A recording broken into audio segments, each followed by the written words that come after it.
Ang tanong ay, safe ba ditong tumira sa Kerala as Filipina? My short answer is yes.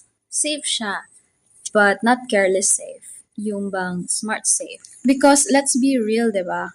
No place in the world is 100% safe, even back in Philippines. Kerala kasi actually is one of the most educated states in India. So people here are generally respectful, especially if you also respect their culture.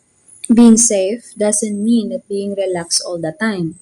Kasi especially you need to be aware pa rin na kapag mag-isa ka lang or gabi na or especially kapag bago ka lang din dun sa lugar. Diba? Kasi at the end of the day, awareness is your best protection.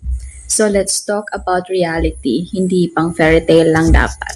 So as a Filipina living here, yes, because I feel more secure dahil nakapangasawa ko ng local, nakapangasawa ko ng isang Malayali. Kaya isa rin yun sa big factor na masabi kong safe ako dito. Kasi family dito is not just important, it's everything.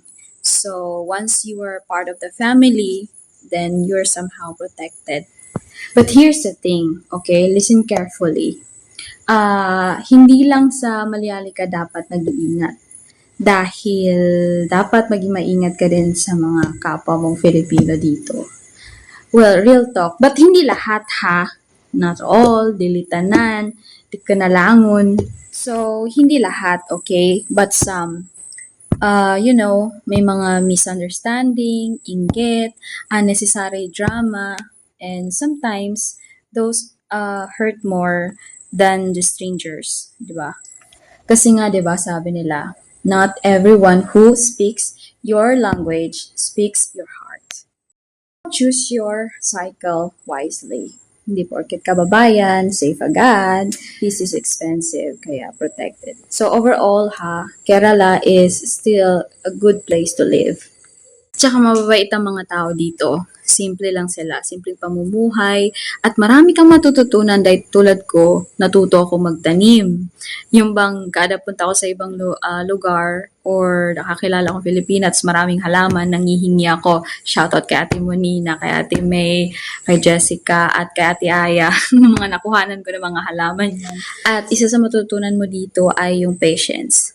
And if you respect the culture, of course, they will respect you back. Respect is a two-way street. Diba? So if you're planning to move here, then go for it. But not just be in love, okay? At tandaan mo, hindi actually tao ang pinakadelikado dito, kundi yung init at pawis. Ika mo, dami ko ng pawis dito. So, safe ka dito, basta marunong ka lang mag-ingat. Basta hindi lang puso ang pahiralin, kundi ang utak din. So, yan lang.